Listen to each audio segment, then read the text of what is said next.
Allah ta'ala ka lahidu fana bina kɛ koyi o bina kɛ Yusuf bɛ Ala wele ani masakɛ ani tɔw ne ka jɔrɔ kelen o ye min ye o ye ti de ye sabula a bɛ se ka somaw yuguba a ka mɔgɔw bila na ka mɔgɔw bila I ka gouvernement fana na n'a sɔrɔ I bɛ siran a ka farati ɲɛ an t'a bila kaso la ayi an kana bila kaso la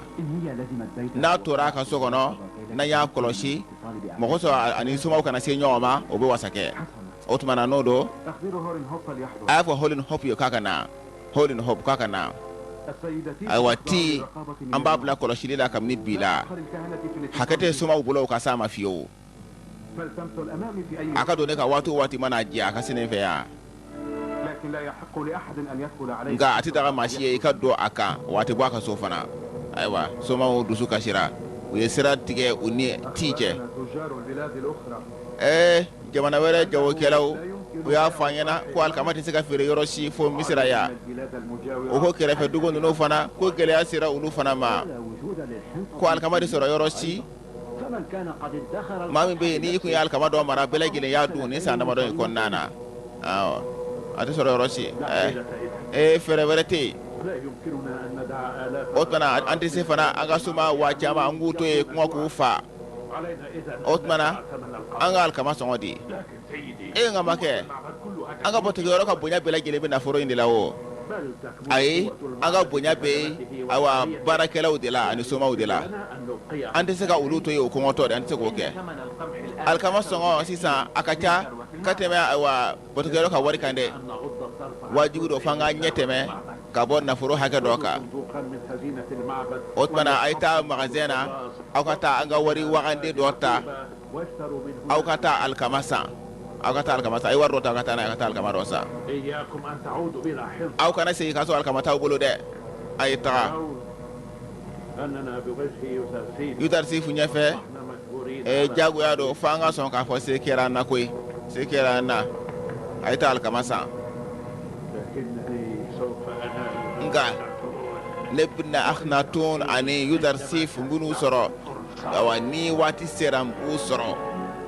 sɔrɔ fo bajan minnu b'a bolo da muru kan o sɔnna o se kɛra u la u ka wagande a falen bɛ wari la u bɛna taa o ta ka taa alikama san da gɛlɛn na kɔni jagoya la ni y'u ka wari mara yɔrɔ ye wagandew filɛ a bɛ falen bɛ wari la a bɛ falen bɛ wari la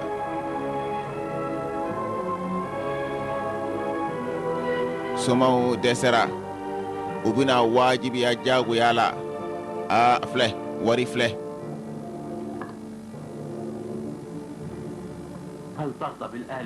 an ka Alaw ka funu Yutarsifu kan b'a jigiya a minnu ka danga ka jigin a kan nin nafoloba in a minnu ka bonya bɛ sababuya de ye nin ye Yutarsifu a n'a makɛ an minnu ka dimi tasuma k'u jeni a minnu ka dimi tasuma k'u jeni sumali ɲɛ 1 sumali ɲɛ 2 3 4 sumali ɲɛ 15 e kun ye jɔnmuso ye awɔ ayiwa sumali ɲɛ 10 bɛ d'e ma min tugulen b'o la a ye sumali ɲɛ 10 d'a ma a ye na ayiwa somaw na wajibiyara n b'a jigiya nin wari ninnu ka yɛlɛma ka kɛ tasuma ye k'aw n'aw ka jiginaw bɛɛ lajɛlen jeni ayi ne kɔni ɲɛ b'a la wari in bɔli min kɛra i bolo o de kɛra tasuma ye n'a bi i biyɛn jeni o tasuma tɛ se ne kɔni ma o a bɛ e de biyɛn jeni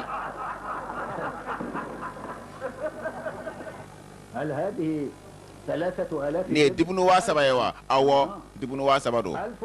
sumali ɲɛ 1,000 batokɛyɔrɔ ye sumali ɲɛ 1,000 maa min tugulen b'aw la i y'a ye o tuma na u b'a di dibunu 1 na maa tɔw ma mɛ anw ta ye 3,3 ye i m'a ye an ka cadeau n'an ka dafalenw de filɛ nin ye koyi an b'a nafakati an ka Alaw kan ulu fana ba nafa ka di u yɛrɛ kan e k'a lajɛ mɔgɔw kɔnɔ nɔrɔlen don u disi la kɔngɔ sababuya la nka soma ninnu hali u ɲɛ tɛ u senw na u kɔnɔ bɔra bonya kojugu a bɛna kisi u tɔɔrɔ ma kuma jumɛn doni ka bɔ koyi a tɛ ka ta siɲɛ kelen koyi doni ka bɔ a ka girin a y'a ta a tɔgɔ na ni talikɛlaw ye a ka to foyi ka tiɲɛ de a kana to foyi ka tiɲɛ a yi ta an fana bɛ taa sɔrɔ yen Allah Zulaykha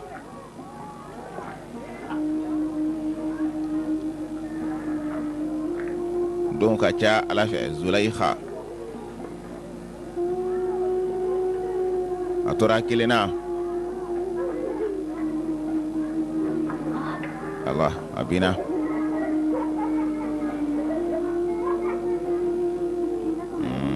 Ala ni musokɔrɔba in ye misikina ye dɛ ni musokɔrɔba ye misikina ye sa mun de kosɔn i bɛ kɛ sababu ye ka mɔgɔw tɔɔrɔ de taa ka bɔ yan a ye taa ka bɔ yan a ye taa tulonkɛ fan wɛrɛ mun de kosɔn i bɛ mɔgɔw tɔɔrɔ Ala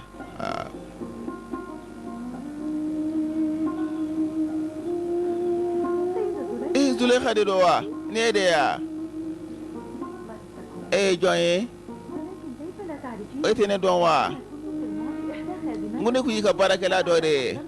i y'an bɛɛ lajɛlen kan hɔrɔnya i kelen k'an kan hɔrɔnya ne taara furu n kɛra dutigi ye halisa ne y'i ka baarakɛla de ye koyi o ɲɛna i sera ka i ka kow labɛn k'o ɲɛ o diyara n ye na i ka taa an fɛ yen sa na i ka na an ka so a bi kɛrɛfɛ yan ayi ne bɛ taga e bɛ taa min nin tɛ i ka san ka so sira ye dɛ e bɛ taa min dɔw y'a fɔ ne Yusuf k'a bɛna tagama ka taa Memphis o de kosɔn ne fɛ ka taa Shamu ta sira fɛ sabula Nilu ji dɔgɔyara madama n'a bɛ taa a bɛna taa ayiwa Shamu sira fɛ ne bɛ taa n bɛ fɛ ni sera ka Yusuf ye e ye nin kuma in mɛn jɔn da sa i teri dɔ wa wala tugamɛkɛ dɔ de y'a laɲini k'i tɔɔrɔ n'o ye nin kuma in f'i ɲɛna ayi dɔ de kun don sangaso ayiwa sugu la kɔni ani bɔlɔn kɔnɔna na ne hakili la i b'a sɔrɔ e ye kado caman d'o tigi ma dɛ a fɔ a man kan maa mana Yusuf ka kibaruya fɔ ne ye n ka kado ba di o ma a fɔ o man kan hali n'a sɔrɔ kuma in ye tiɲɛ ye sa e b'a ye cogo di n'a kɛra nkalon ye n'a kɛra tiɲɛ ye du fana n kuntigi muso e ɲɛ tɛ yeli kɛ e bɛ se ka a fɔ cogo di k'i bɛ Yusuf ye halisa yeli fitinin dɔ bɛ yen o yeli fitinin dɔ bɛ ɲɛ na o kɔfɛ fana ne mago tɛ ɲɛ la mun kosɔn n ka se ka Yusuf ye n ka kasa sɔrɔ dɔrɔn k'a sumusumu o bɛ ne wasa Yusuf bɛ ne fɛ waati bɛɛ lajɛlen tuma bɛɛ ne ɲɛ in datugulen kɔfɛ Yusuf bɛ na o la a bɛna jɔ ɲɛkɔrɔ ne ma waati si balo ni Yusuf tɛ n'o kun tɛ fiyewu san b'a sɔrɔ ne halakira ni Yusuf ka balo tɛ Zulaykha ye misikina ye sa a ka kanu in kun ye ayiwa fasan jarabi ye ka tɛmɛ nka sisan kɔni a y'a dusukunkolo fara yɛrɛ de a kɛra kanu yɛrɛ de ye Yusuf a bɛna taa Memphis nka a bɛna taa Shamu sira fɛ sabula baji sira ji jara Yusuf bɛna taa a bɛna ayiwa bɔ Shamu sira fɛ Shamu bɔda sira fɛ a bɛna taa Memphis Yusuf alayhi salam Yusuf dɔ ko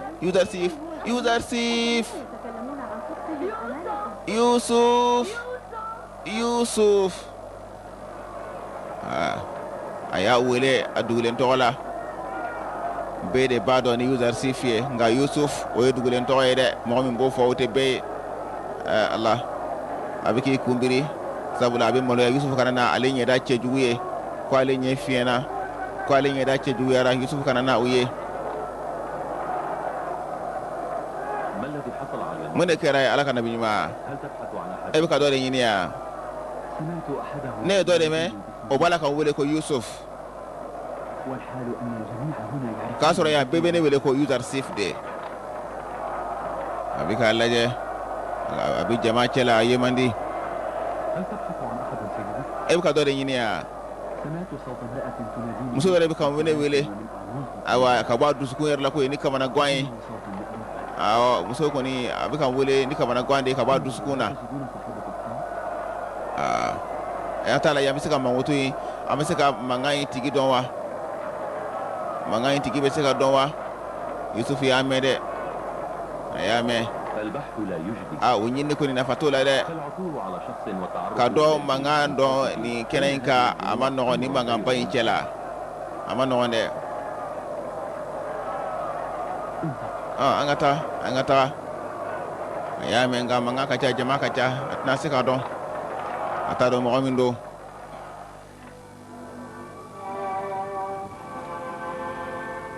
ne tɔgɔ ye Taama fa tɔgɔ ye Yabatuma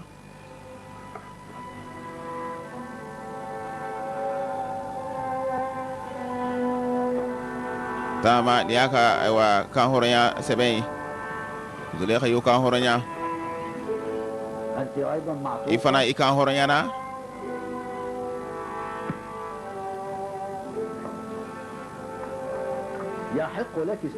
awɔ i bɛ se ka kalo kelen balo minɛ kalo kelen balo sumali ɲɛ 10 awɔ min tugulen b'o la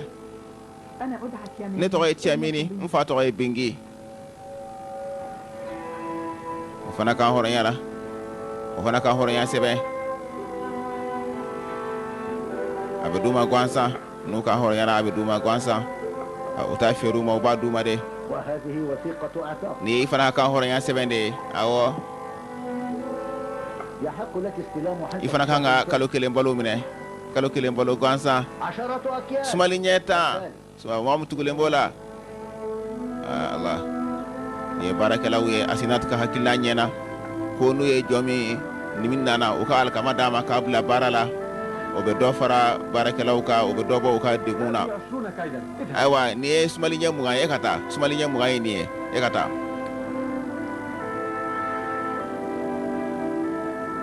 sumali ɲɛ 20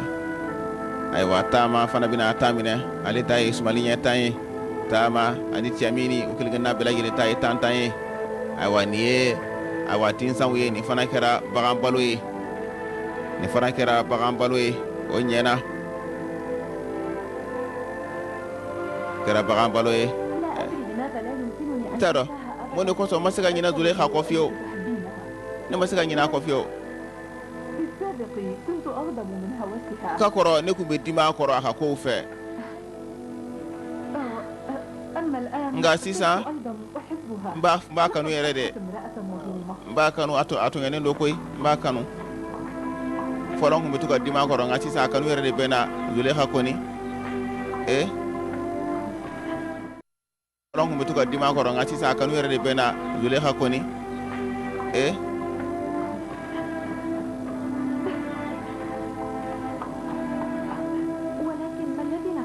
nka an bɛ mun de kɛ yan ne t'a dɔn an tun tɛ fɛ ka na yan koyi mun y'an se yan an tora baro de la dɔrɔn an ɲinɛna fo an nana yan n'an kuntigi muso n'a y'a ye sisan a bɛ sɔn ka dimi an ka nali la o i bɛ sɔn an ka alikama dɔ d'a ma wa awɔ n bɛ sɔn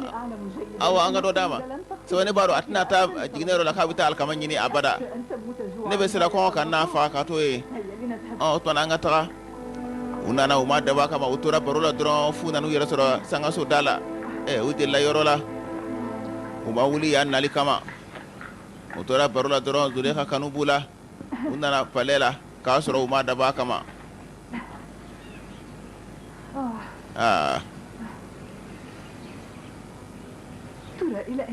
a taara min sa a taara min ne t'a dɔn i b'a sɔrɔ a bɛ sangaso kɔnɔna na n kuntigimuso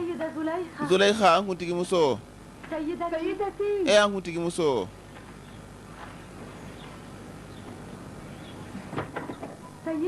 an kuntigimuso Zulekha e ko dɔn i bɛ min sa an kuntigimuso an kuntigimuso an kuntigimuso Zulekha i bɛ min sa Zulekha ko dɔn i bɛ min a taara min i bɛ min sa i bɛ min an kuntigimuso an kuntigimuso an kuntigimuso i bɛ min an tigi muso ate ne hakili jigina tama ne bara bu yoro na koy aka mako na yoro inde atara yede abida halate me anga alkama do shi anga takula do labe kamburu do la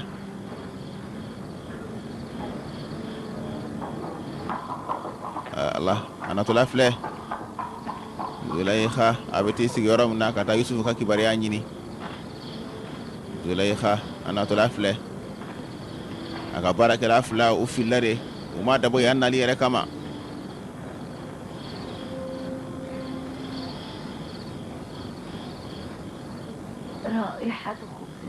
ni mburu kalama mone kasa yede mburu kalama mone o kasa ni yede Zulaykha anu dona mburu kalama mone kasala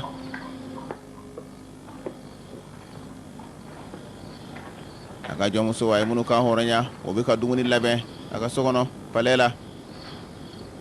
man huna jonde beya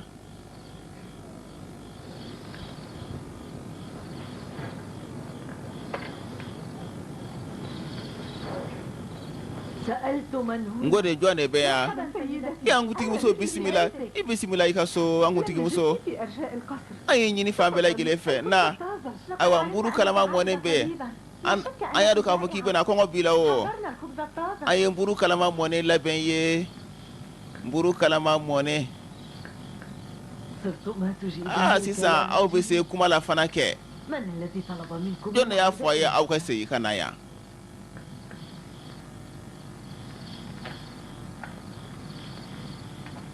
تعالي سيدتي مونتي مسونا هيا تعالي اجلسي na isigi وكلي بعض الخبز الطازج ika mburu kalama monen dodun isigi nunu ba fere koy u ba fe خشينا ان تكون ansirana ngo kanna kila فتحنا بعض الحين odi ko so ayal kama do aywa si ka aywa mburu kalama monen labe ايضا هنا بعض الطحين awa otmana mugu do fana be tuguni قلنا فلننتظر anya fa ngono ambi makono foni nana ni nana kuma mun ambe soro ka taga anyo fa ngono ko ambe taga لا حاجة إلى المغادرة ay au ka tali kunde ble koy akanata لا ينبغي للمرء amanga moye ika boy ika so ojaru esa نحن لا مكان لنا نذهب afana yoroti ambi ta yoro min ko yoro tambulo ambe akam nan dem sallama fuga nan korba ya ambi tami o fangere fa fulana fana miye amuti muso ikanu ba yoro aya kanu kambe taga nga ma do ambi ta yoro minna antora ula toro ansina kana yero toro pale dala kaso hala ma amada ba kama أنا أحتاجكما ani fana mago be awlawo تبقيا إن أمكن ayto ke naka dawi ayto لا أحد لي ma shite ne sisa ni awte Allah fu ba sumu ba fesa لكن لا تخبرين سيدتي أين ذهبت ikun tarami sa nguntigi muso ikun tarami إلى اللقاء ne kun tara Yusufu kumbe nyoya يوسف ko Yusufu de wa أجل awo يوسف Yusuf ولكن nga هل رأيته ayewa أجل awo nyaye رأيته nyaye ورأيته بوضوح nyaye ajele fuga franfashi ya nyaye ما ناديته يوزر ne a wele user sifu amasika me إلى أن ناديته fo nya wele ko Yusuf سمعني ayene me ayene yoro nyini وهل رأتي هو otmana ay لقد قمت ay بتغطية ne nyeda datugu لم أحب أن يرى ne kun tefe aka ne ni chugayala ne nyeda datugu de سعيدة إذ nga ne ni so jara تمكنت من رؤيته sabula ne sera ka ye ka jeya ay ni nya lafulen yete awo nyaye فسبب سعادتي ne ka ni so ja kunye miye أنني وقبل أن soni ne nya ka fie ka nya datugu قد رأيت يوسف ne sera ka Yusufu ye nyena o de ni so ja أعز شأنه aka ko bunyana sa akaramalendo وأكرم مقامه aka joro korotalendo sa الكل كان مسرورا برؤيته beri kun ni so jalendo na yeliye ne dimina kan nusongoya ne kelen k'a ye sabula mɔgɔw kɛmɛ k'a sɔrɔ ne de kɛmɛ k'a kanu olu fana b'a la k'a kanu o ma diya n ye nka mɔgɔw kelen k'a bonya o fana diyara n ye sabula u b'a la k'a bonya de ne ka kanu fɛn u b'a bonya u b'u yɛrɛ kɔrɔta ni a ye a bɛ i n'a fɔ ne waati jan kuma bɛɛ ne bɛ n yɛrɛ bonya ka n yɛrɛ kɔrɔta ni ale de ye Allah Zulekha keleyara mɔgɔw ka Yusufu kanu na Yusuf ani Malik ibn Zar ani kɔlɔsilikɛlaw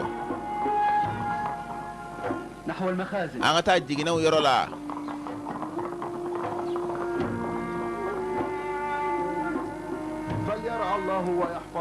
Allah taala ka Yusufu kɔlɔsi k'a tanga i ka dɔnniya de kɛra ni sababuya ye ni kuma alkama mara a jiginɛ tinsa kɔnɔ isa ko san kuma sɔrɔ an ka dabaw bɛɛ lajɛlen sara nin bɛɛ lajɛlen Allah taala ka nɛɛma de ye min ye masa kelen ye a kana dogo i la fana k'a fɔ ka alkama k'a mara tinsa kɔnɔ nafa wɛrɛ b'a la min ni si tɛ kelen i bɛna dɔn kɔfɛ nafa wɛrɛ b'a la min tɛ nin si ye Allah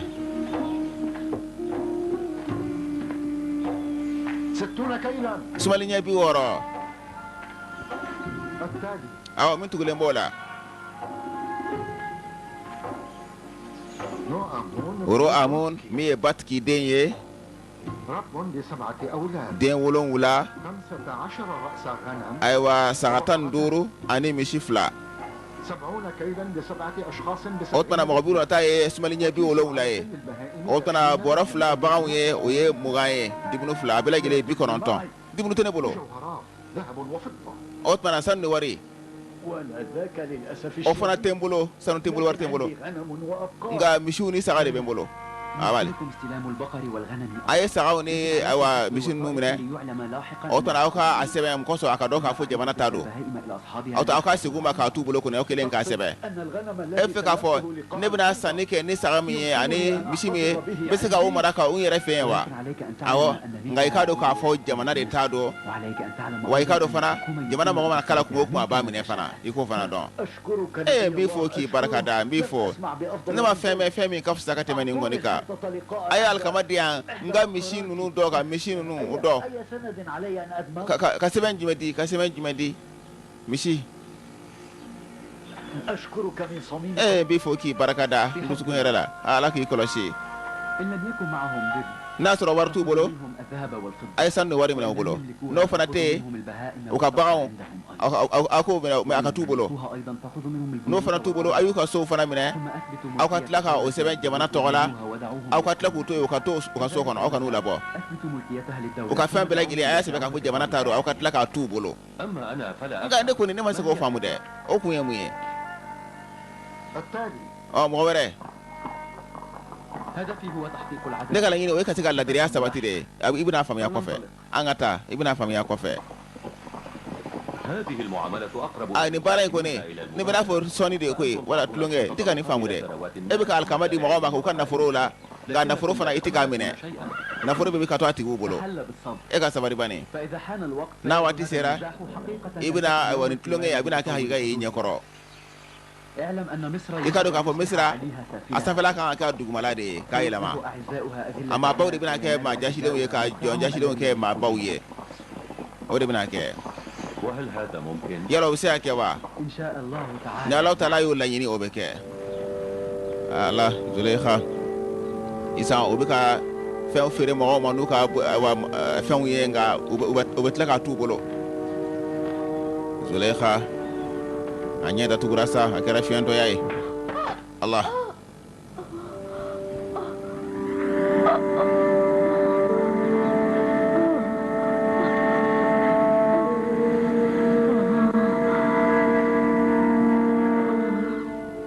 sisan kɔni a kɛra fiɲɛtɔya ye a ɲɛ tɛ fosi la a ka bere sirila ka taa Allahu akbar a bolo taara bin a bolo taara bɛn a munu de ma koyi a ka boli kɔrɔ o binna a mun de الذي كنت واقفا i jɔlen kun do في يوم من الأيام don dɔ la awa i kasa duma tulu ke bɛ ka imu i ka bɔtɔkɛyɔrɔ la ne ka ayiwa palais kɔnɔna na yan ne ka so kɔnɔ yan كنت ستشهد على o don ne ka kataw fana o kun bɛna kɛ i ɲɛna وأنا غطيت o don وجهك ne ye ɲɛda datugu n ko sabula n maloyara i ma n ka kataw don ماذا حصل؟ mun de kɛra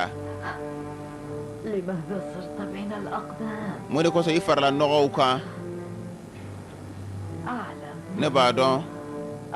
أنني غافلة b'a dɔn ne ɲinɛna i kɔ a bɛ waati jan bɔ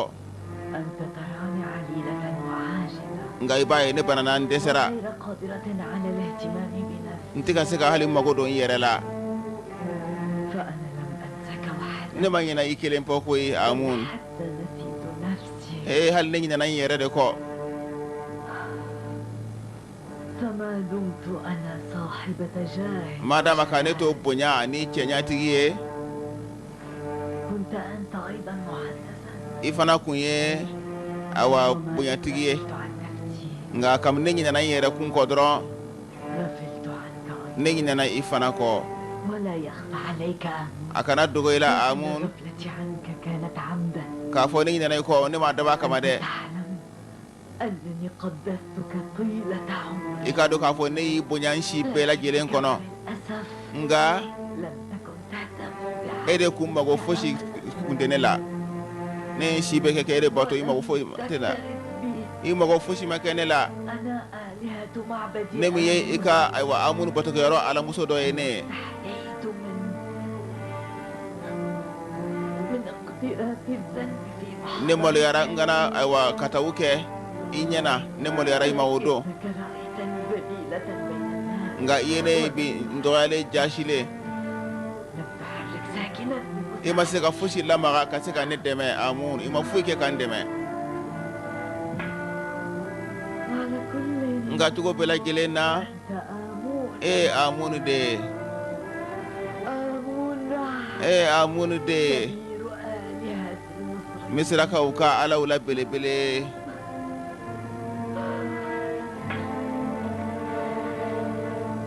لكن nka ليس فهم على وشك أن يستبدلوا nka o bɛ ɲini ka i falen ala wɛrɛ la dɛ أقصد أن n bɛ fɛ k'a fɔ de يريد استبدال yusuf a bɛ fɛ ka e falen هو يريد a b'a fɛ أن يستبدلك a k'i falen بإله الإله الواحد ni alahu taala kelen pe de ye a bɛ fɛ k'i falen o la dɛ amun الحق yusuf ta ye tiɲɛ ye koyi a jo don أليس كذلك؟ o tɛ tiɲɛ ye wa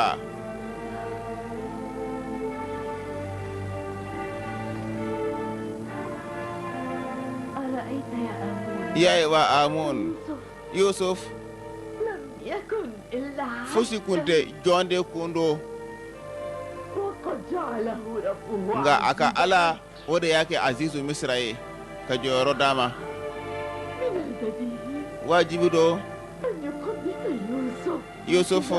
إلهه a k'a ka ala in bonya k'a saniya ألا ينبغي له أن a fɔ a man kan ye يكون إلها a ka ala bonya ala min n'a b'a mago don a ka jɔnw na wa a ka ala mago b'a ka jɔnw na ألا يجب عبادته بدلا a fɔ yusufu ka ala de man ka bato sɔni an ka e bato a fɔ a man kan yusufu ka ala de bato كما تقدمت a mun e ye mun de ɲɛ ne ye e ye mun ɲɛ ne ye أقله لو تعلمت الاهتمام بالعباد من رب يوسف e kɔni tɛ foyi ye yusufu ka ala ɲɛkɔrɔ yusufu ka ala de ka kan ni bato ye ka tɛmɛ e kan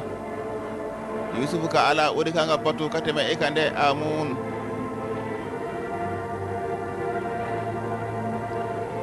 zulaikha a ɲɛ datugura sisan a kɛra fiyɛntɔya da kelen ye a tɛ foyi ye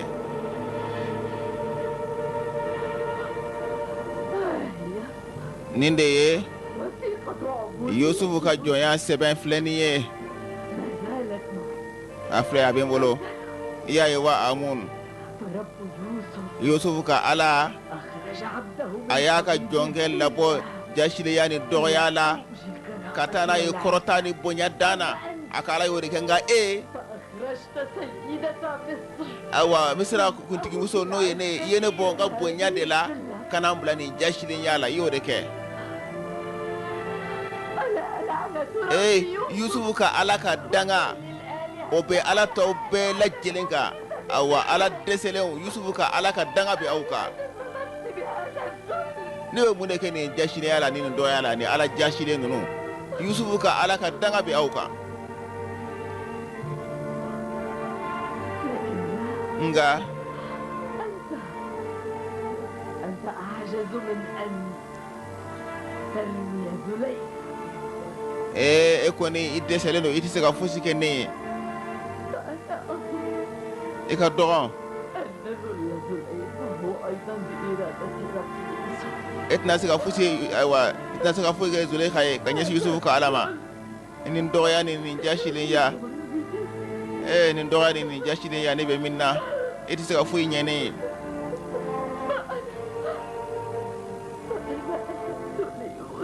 ne juguma ke Yusuf la koy ne juguma ke Yusuf ka alala Yusuf ka ala kan sa Yusuf ka ala kan tare be Yusuf ye aka ala kan من هنا؟ John ebe ya أتريدين مني شيئا؟ fendo nyin ne fewa ay yan huntiki muso فقد جئناك بالطعام andana ni dumuni de kana dumuni di ma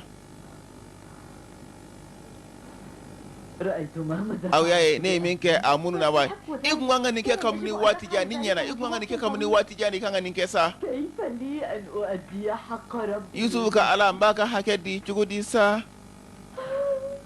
كيف لي أن أرضيه؟ mbese ka Yusuf ka ala lajjen ka bomma chugudi sa كيف أرضيه؟ Yusuf ka ala mba lajjen chugudi sa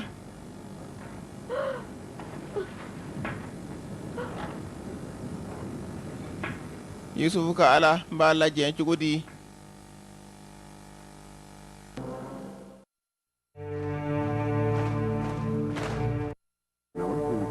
san caman tɛmɛnen kɔfɛ misira ka kɛlɛbolo seginna n'u ɲɛmɔgɔ ye Holin Hope ye u sigira ka na misira ni setigiya ye san caman kɛlɛ kɔfɛ Holin Hope ani kɛlɛbolo segira ni setigiya ye misira kɔnɔ Holin Hope awa kɛlɛ ɲɛmɔgɔ ni misirakaw ka kɛlɛbolo ye o ye san caman kɛ kɛlɛ la sisan u segira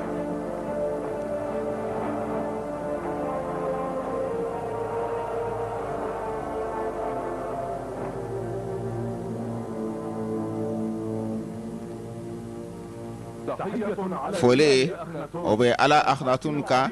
no ye misra fama ye asanfela ana dugumala ala ka fole o be aywa kelemasa fila ka no ye setigi bawe no ye Holin Hope ye ani Rud Amun a fama ni yamariya dama amina ɲɛfɔli k'i ye kuntala surunya la kɛlɛ kɛra cogo min na k'a sɔrɔ an b'a kalama an yengeyalen no fana an b'a dɔn k'a fɔ a ye setigiya sɔrɔ ani ko caman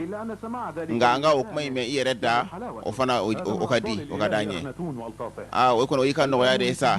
amunifinikaw awa o taara dan sago an ka frontière la u ye fagali caman kɛ o y'an ka dugukolo dɔw fana minɛ an kɔni ye min kɔni kɛ dɔrɔn an y'u kɛlɛ an ye maa waa caman faga u la an ye musow an'u ka cɛw an y'u caman minɛ u ka nafolo fanba an y'o fana bɔsi ko minɛ an kɛlen ka se sɔrɔ u kan an y'u ka masakɛ minɛ an y'a kunkolo tigɛ bɛɛ lajɛlen ɲɛna a n'a musow n'a denw ne ye foli kɛ Holin Hope ye a ka setigiya la awa cɛsiriba in b'o dɔn ayi kibaruya caman bɛ yen min kan ka fɔ i ye o kibaruya caman bɛ ayi ne tɛ se cogo si la awa fagali ani kɛlɛ o kibaruya n tɛ fɛ k'o mɛn o man di n ye k'a sɔrɔ ne b'a dɔn misira ka hakilisigi a n'a ka basigi o sababuya ye Holin Hope ka cɛsiriw ye a n'a ka yɛrɛ di n b'a dɔn misira fana tɛna sɔrɔ yen fiyewu n'aw ka cɛsiri a n'aw ka yɛrɛ di n'o kun tɛ o tuna faama a bɛna i ka rapport lamɛn nga i k'i yɔrɔ ma janya fagali ani gɛlɛyaw la kuma in kɔnɔna na Holin Hope balo kɛ i ka ɲɛfɔli kɛ kɛlɛ in kan cogoya la i tɛ masakɛ dusukun tɔɔrɔ cogo min na i kana fagali ko fɛn o fɛn Belarus ayiwa an ka kɛlɛkuntigi b'a ye cɛfarin i tɛ ayiwa minfɛn d'a ma n'o bɛ minɔgɔ bɔ a la ka hakili sigi minfɛn d'a ma kɛ akhnatun fagali ani gɛlɛya a man d'a ye kabini u ye fagali ko in fɛn fɔ k'u ye masakɛ kunkolo tigɛ a ma diya ye ayiwa ni somaw nale somaw malole nana tuguni somaw malole nana tuguni kana sanina انظر إليهم laje كم يريدون من الحنطة nunu be alkama jolde nyini fu nana ni wotoro ni daba nunu bela jelen ye enye te o ka kono bara bele nunu na wa ni kono bara bele nunu fali mogo be alkama chama de la koy nunu dun من أهل الشمال nunu kan mogo ye ni khabili kawde الحنطة o to fana alkama sama القدر من esa alkama ba ngulo fana mina di nunu fana ma ni khabili kawye aywa soma nana kujorana soma unana ni wotoro ye ni dapo ye sabula una alkama chama ne sa soma malula unana alkama sana mabe ubina sani na sa أن الكهنة أيضا yaye soma fana nana kana alkama sanwa awo awa asongo jidile mbakuni amun ka poto yoro sisa am fana gal hariya juga ka nunu fana ka awtan me setan fana ibile koy folo nunu khabili kawye uri adama de ina fo amu flana yimi ye sabula ulu ka ni songo sara misra isan jama o ka soro fen jama obuna di misra ma sisa ni gele ya yu soro wajibi do angu deme khabili kaw koni nga amuni alamiye war babulo muni be amun toro aka war do ka aka suma wala dumuni ay we ka teme we ka korode sisa amun war tabulo ble war mi kumba bulo de yamine joro batigi ni ye uka war bontigi de ni so uka war bontigi ay ni soja dama ka sura ba kala makoy ko ni soja de wa awo ibna do kofe angata ay ni so jadi sabula sisan fentu bolo uka wari bika bam nabi nyamaw o manga Allah taala ay do fi saya do ka moke efe ka fo ala na yuma do chika ko enyewa awala ma chama chika ko nenye والله سبحانه وتعالى Allah taala سيبعث كثيرين abuna chama fana ci awane ko fatuguni no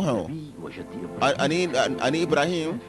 ulu na yuma ka nyama wode nuhu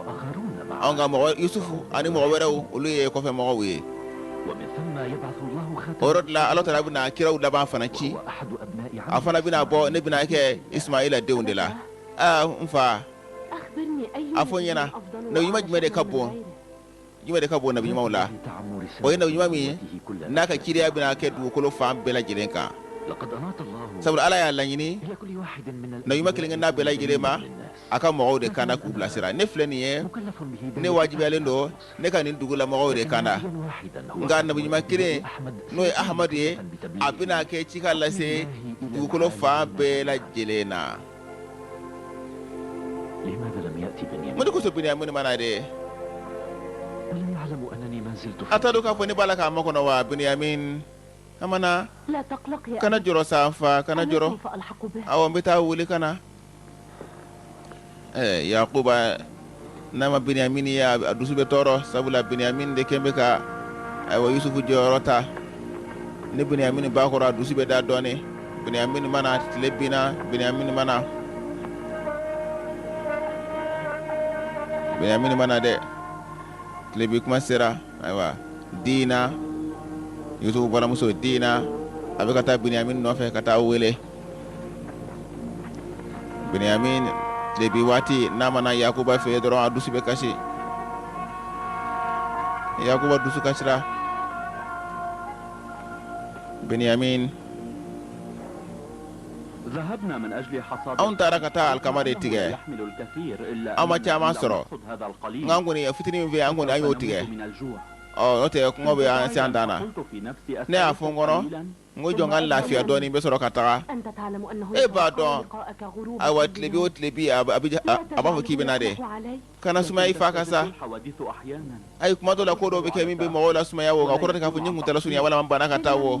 iza لا تتحجج تعلم أن عليك binyamin الذهاب للقاء kani suma yako ibaro yi kan ta ifa ku me jonga itelia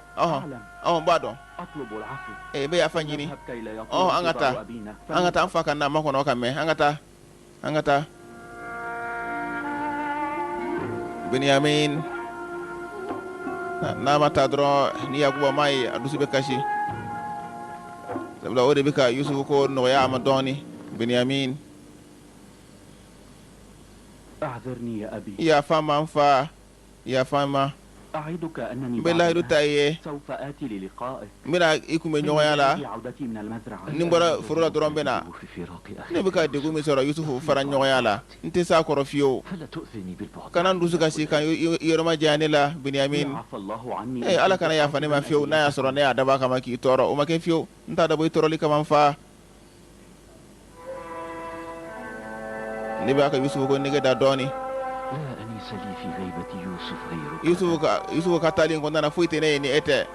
قربك مني يسكن روعي. ni gɛrɛ ne na a bɛ hakili sigi dɔɔni Yusuf ko la Allah u bɛn'a fɔ Yusuf de b'a kɔrɔ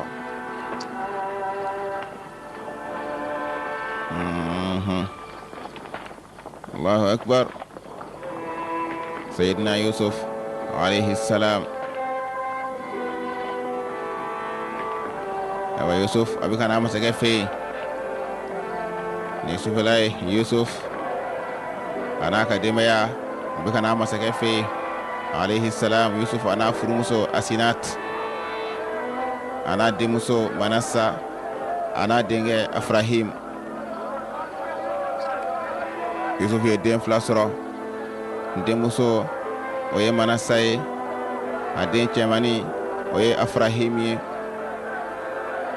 a n'a furumuso Asinat Allahu akbar Yusuf filɛ nin ye Afrahim o bɛ Yusuf bolo Asinat o bɛ ayiwa Manasa o bɛ Asinat bolo Yusuf a bɛna taa masakɛ fɛ yen إن كنتم ما زلتم n'a sɔrɔ i hakili b'a la رفضتم مرارا siɲɛ caman ne banna i ka décision ta ka ɲɛsin batokɛyɔrɔ ma ani somaw ma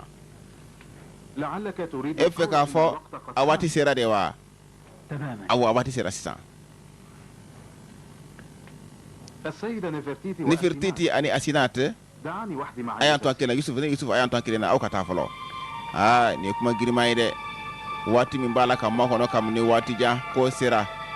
فضلا عن خسارته القسم الأكبر. ayiwa i ka don k'a fɔ Amun a ka nafolo caman tilara a la خسر أمواله. ayiwa min y'o ka batokɛlaw fana caman tilara a la أن كثيرا من أهل مصر صاروا. ne b'a dɔn misirakaw fana caman bɛ Ala kelen de bato أقترح أن تعلن sisan ne hakili la i bɛ se k'a da kɛnɛ kan k'a yira k'a fɔ من التوحيد. Alahu Taala kelebanciya o de kɛra Misira ka diinɛ ye Misira diinɛ bɛ kɛ tawhidu ye Holy Hope i y'a mɛn wa نحن موحدون. anw ye Ala kelebanciya baw de ye وعبادة أمون أصبح. ayiwa Amun batoli a kɛra kojugu ye maa bɛ ɲangi a la sisan على الرغم. cogo bɛɛ lajɛlen na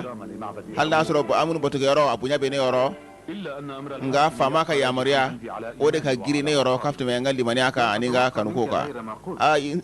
sigilen bɛ nin de ye k'a fɔ n bɛ nin de fɔ o tuma Misira i delila k'an kisi ka bɔ juguw ma cogo min na sisan i ka Misira kisi ka bɔ filankafoya fana ma ani bolibato i ka Misira kisi ka bɔ o ma سوف أقوم بالأمر. n bɛna o baara in kɛ sisan n b'o kɛ sisan Allahu akbar waati makɔnɔnen o sera tawhidu o bɛna kɛ Misira diinɛ ye علينا أن نكون جاهزين. an k'an labɛn dɛ mun kosɔn batokɛyɔrɔ ani kɛlɛw an ka se ka olu bali min bɛ se ka wuli ayiwa Ala kelebanciyabaw ni bolitigiw ni ɲɔgɔn cɛ في جيش مصر بالكامل. sabula Misira kɛlɛbolo bɛ kan k'a labɛn dɛ ni kama قد نحتاج إليه في sabula a bɛ se ka kɛ an mɔgɔ bɛ se ka jɔ u la ka se ka fitinɛw ma da أرفض القتل fagali kɔni a man di ne ye cogo si la لابد لي nka o n'a ta bɛɛ lajɛlen i ye min fɔ n bɛ sɔn o ma اجتناب القتل محال. tuma dɔ la k'i yɔrɔma janya fagali la a ka gɛlɛn وقمنا بتأخير المواجهة وذلك حرصا منا. nin bɛɛ lajɛlen kun ye dɔrɔn mun kosɔn awa joli min kan ka bɔ a ka se ka dɔgɔya a kana caya an ka laɲini ye o de ye ليس عليكم أن تقتلوا. kana jɔrɔ فأرجو أن لا يراق أي. ne b'a a nata de ye joli fosi kana bɔn n b'o de nata kɔni nka an ka labɛn sabati ayiwa décision taara nin ye suba ye dɛ jamana diinɛ bɛna yɛlɛma tawhidu o de bɛna kɛ jamana ka diinɛ ye Akhnatun ale ka bolo kan Yusuf ani Akhnatun o filɛ nin ye sangaso sanfɛ bi ye suba ye nin su in jɔyɔrɔ ka bon Nefertiti ani Asinat جناب أخناتون Akhnatun ani Yuzarsif u ka di kosɛbɛ dɛ i m'a dɔn u bɛnnen don u ka di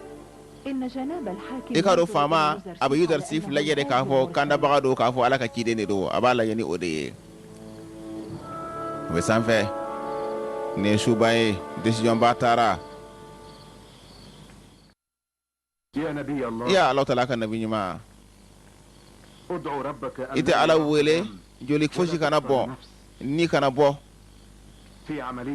nin dina yelamayna ite ala wele wala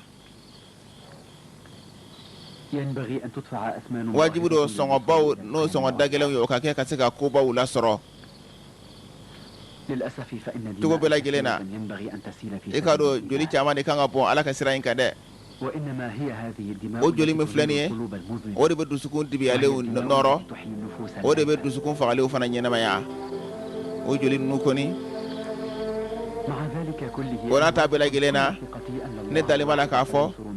Allah taala ale de be anga dina indeme ala bana ka fo setiya o bina laban ha ke tauhidu de ani ala kilimantiya ko be laban o de la ni dalimbo la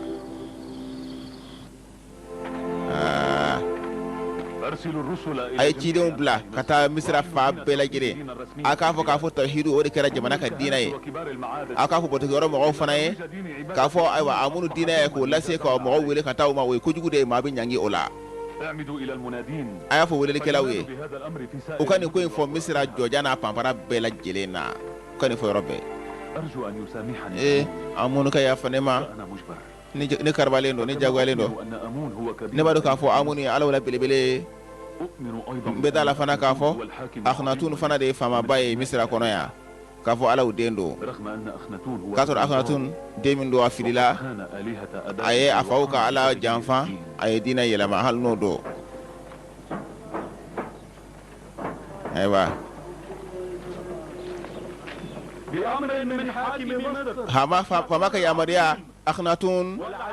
ani azizu misra no yudar sifi mi ko donaye akadu ka fo ala kilibanci dina o de kera misra ka dina ye de tauhid de kera ka misra ka dina ye kada mina bila amun batoli ani ala to ka yiri manu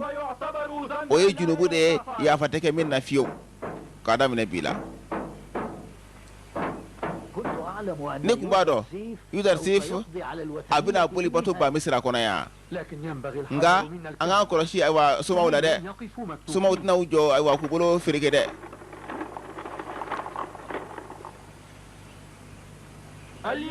bi amun batoli o kara juguma de amun la bato baw ubitanu ye kasola mo mana ka dina fana lase ibita kasola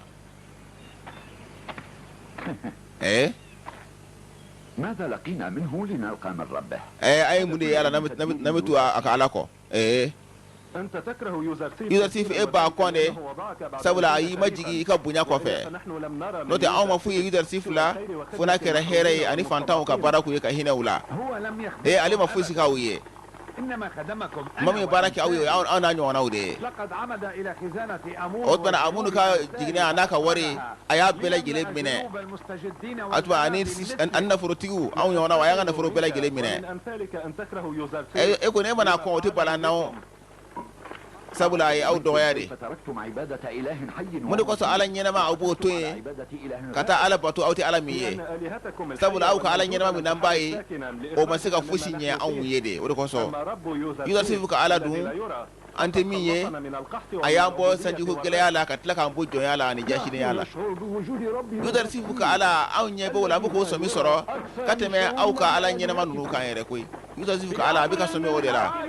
fama ka ya mariala akhnatun bele ani azizu misra yudar sifu mi ko donaye kadam ne bila misra ka ka dine o kera tauhidu ala kilma ja dine de kadam ne bila amunu batoli ani ala to ka yirimani o batoli o ye junubu de ya fatake min nafio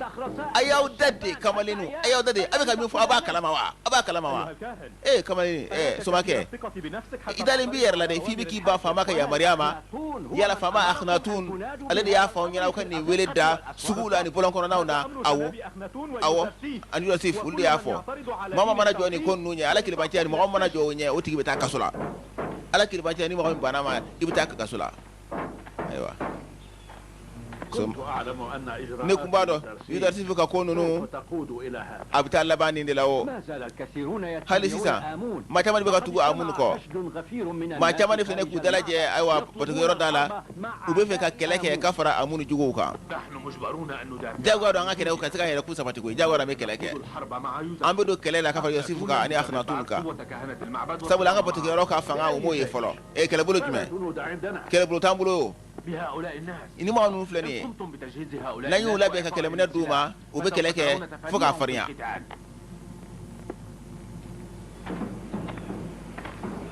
بأمر من حاكم مصر Misira faama ka yamaruya la العظيم Akhenaton belebele الحكيم ani Yuzarsif min ye kodɔnna ye لأهل Misirakaw ka diinɛ مدينة o de kɛra ala kelebanciya diinɛ ye tawhidu kɔni عليكم بترك عبادة أمون o to a ye Amun batoli dabila الآلهة min ye ani alaw ka yirimanu aw k'aw ɲɛsin Alahu Taala kelen pe batoli ma min ye Atun ye tile tigi aw k'o de bato كنت أعلم أن دين أهل ne kun b'a dɔn يصبح دين التوحيد k'a fɔ Misirakaw ka diinɛ bɛna kɛ ala kelebanciya de Yuzarsif a ka jo tɛ diinɛ min bɛ yen n'a bɛ san 1000 caman wa a k'o bi هو من يوزرسيف Eh, وربي يوزرسيف. Yuzarsif fɛn o fɛn b'an bolo a bɛ bɔ Yuzarsif yɔrɔ a n'a ka ala de yɔrɔ والكهنة an bɛ ka sɔmi o de la e fɛ ka fɔ ne kan ka diinɛ to ye kama kan ka diinɛ to ye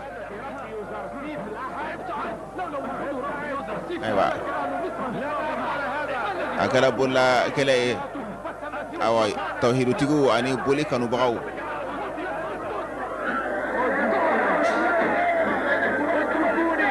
a ye n to ye a ye n to ye Amun ka balo bolo la belebele Amun ka balo bolo la belebele faran kan taa kaso la ماذا تريدان؟ aw mun ɲini ne fɛ aw mun ɲini ne fɛ جرما؟ aw mun ɲini ne fɛ أمون ليس جرما. a ye Amun bato de ye kojugu ye dɛ nka ka se ala kelebanciyabaw ma o ye kojugu ye nka i bɛ taa kaso la i ye ala kelebanciyabaw kɛlɛ i bɛ taa kaso la a ye n bila a ye n bila a ye n bila a ye n bila بأمر من حاكم مصر Misira faama ka yamaruya la Akhenaton belebele ani Yuzarsif kodɔnna منذ اليوم k'a daminɛ bi la دين التوحيد ala kelebanciya diinɛ o de kɛra Misirakaw ka diinɛ ye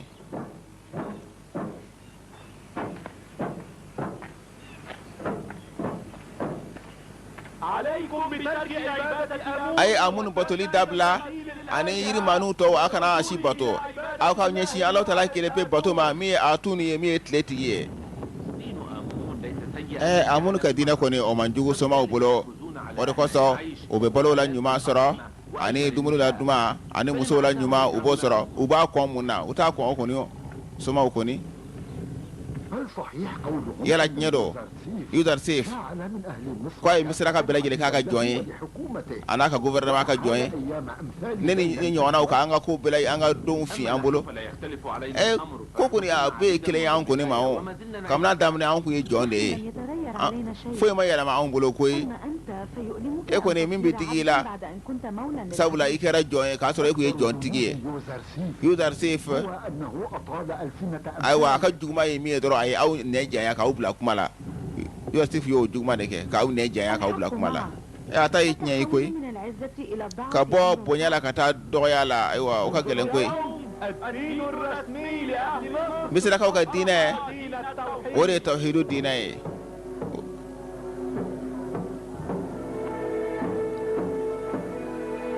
لا يحق بعد اليوم لعبدة أمون ayiwa Amun batokɛyɔrɔw sariya t'u bolo ani ala ani yirimɔgɔninw فاعلين التوحيد u ka ɲɛsin ala kelebanciyabaw ma التعرض للموحدين ka se ala kelebanciyabaw ma يعتبروا o ye juguman de ye jurumu belebele don n'a tɛ yafa ni mɔgɔ min sera ala kelebanciyabaw ma kɔni Zulaikha كل هذا من صنعي nin bɛɛ lajɛlen ye Yusufu ka baara de ye اسمعينا يا صديقي n terimuso i tulo b'a la wa لا يكفي للناس أن يعبدوا a t'a fɔ mɔgɔw ye ko mɔgɔw ka ale bato dɛ فعليهم أيضا أن يعبدوا nka الحق. u k'a ka ala de bato a ka ala o k'o bato علينا الاعتراف ɲɛ yɛrɛ la an bɛ jɔn a la ورب Yuzarsif n'a ka ala أن يعبد u ka kan ni batoli ye koyi لا يحق لك أن تنال من أمون ayiwa i jo tɛ la i ka Amunu dɔgɔya dɛ آلاف السنوات لا يحق لأحد أن يتعرض للموحدين بالأذى. awa ma shi manga se ala kiliba chaba ni toro ye الإهانة بحق آمون ثم نسكت. ota mo be ka amun do ya ngatla ka makun فإن تعرضت بعد الآن ni ko fe ni للموحدين sira ala kiliba chaba ma انظروا o ko duguye مدينة آمون awa amunu ka dugula المعابد وسائر anga botu yoro ka dugula الموحدون ala kiliba chaba ye horon ye وأتباع آمون nga amun le botu bawde bina ke jon ye اللعنة على الآلهة danga be alauka اللعنة على معبد danga be aba botu yoro abuduka danga be لا ينبغي لك أن أي. تتعرض لآلهتها. kanu ka ala dogoya de بأي جانب أنت؟ e fa nyimere fe أنا أحب أن ألعن آمون ne fe ka amunu danga وهنا الكهنة. be fe ka soma fana dogoya أنك إن أهنت e ka do ka fo آلهتهم ni yu ka ala dogoya ويقومون بإهانة olu fana be ala tala kilipe dogoya o ka diye wa لا ayo man diye أبدا ayo man diye لكن أقسم بالله nga me الواحد kale الأحد ni ala tala kilipe ka fo ne ye toro ani tuyeli min soro soma u bolo يعني غضبي. nti se ka nga dumi dimi dogo fiyo a ni ye kele ba isa user safe ye kele mu wuli user safe ye kele ba wuli ni sa ay ita ye nya sa user safe فلو كان ربي na soro ne ka ala يلطف بي كما يفعل na be nogoya ke ne ina fo e ka ala be nogoya ki ye cogo min na ne ku me sangulo ani dugukolo bɛɛ lajɛlen wele ka taa o ala ɲini bato ma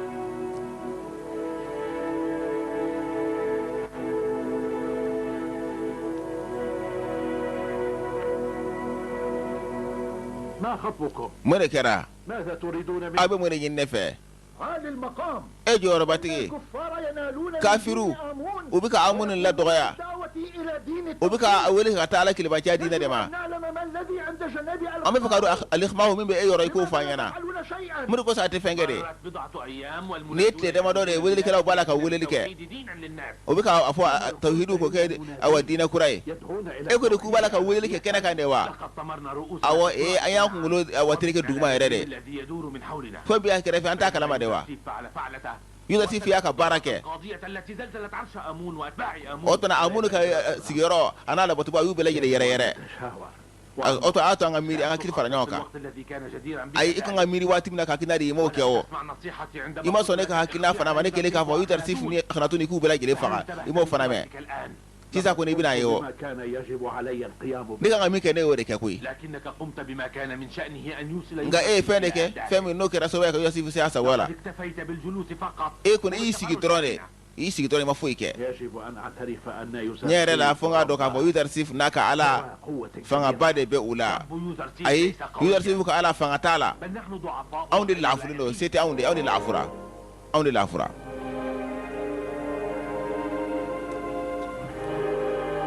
Badiamun a dusu bɔra Badiamun a dusu bɔra ko gɛlɛyara sisan Amun batuli o balilen don ala kilibanciyabaw hɔrɔnya b'u bolo ni mɔgɔ min ser'u ma bɛ taa kaso la هل يظن باديان yala a bɛ Badiamun ɲɛna أكثر علما ko dɔnniya b'a la k'a bɛ ko dɔn ka tɛmɛ alikimahu kan wa فعندما لا تتمخض ما منا؟ دراية الخمار alikimahu ka ko dɔn n'o ma na ni fɛn ye عندها سيرى o yɔrɔ la Badiamun b'a ye k'a fɔ ale ka npanmuru o de bɛ se ko la ko de bɛ se Badiamun ka ko dɔn na لكنني رأيت قدرته nka ne y'a k'ala ye ne ala ka se Yusufu ka ala kɔni n y'o ka ayiwa setigiya ye عندي ومن هو رب يوزرسيف يا ترى لكي Yusufu yɛrɛ ye jɔn ye mɔgɔ sɔn أنت قد رأيته وعرفته فأخبرني عسى Yusufu ka ala n'a sɔrɔ i y'a ye a fɔ n ɲɛna Yusufu ka ala o de ye masa ye masa min bɛ a ka sogo dɔnniya d'a ma ayiwa o de b'a dɛmɛ ayiwa nka boli min bɛ yen an ɲɛ bɛ ala tala ka nɔ la fɛn bɛɛ lajɛlen na ربا لا أراه cogo di ne bɛ se ka ala bato ɲɛ tɛ ala min na بناظري وألمسه k'a sɔrɔ n t'a ye o tuma an minnu dun b'a ye ɲɛ na min bolo maga a la fɛn bɛ ye o bɛɛ lajɛlen bɛ se ka bato wa ala min a tɛ fosi bɔ a sira fɛ a tɛ fosi lamaga ka se ka ayiwa a dɛmɛbagaw dɛmɛ o ala o bɛ se ka bato cogo di awɔ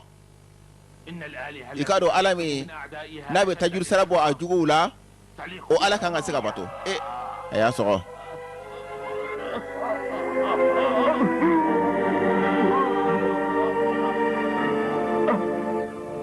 Badiamun a ye cɛ faga Badiamun ye cɛ faga سيكون هذا ردا على أعداء آمون. Amun jugu ni bɛ k'u sara de ye الموحدين بعد الآن. ayiwa ala kilibanciyabaw ni bɛ k'u ni yɔrɔ ye nin kɔfɛ Badiamun ye fagali kɛ Badiamun ye fagali kɛ a ye cɛ faga Badiamun ye fagali kɛ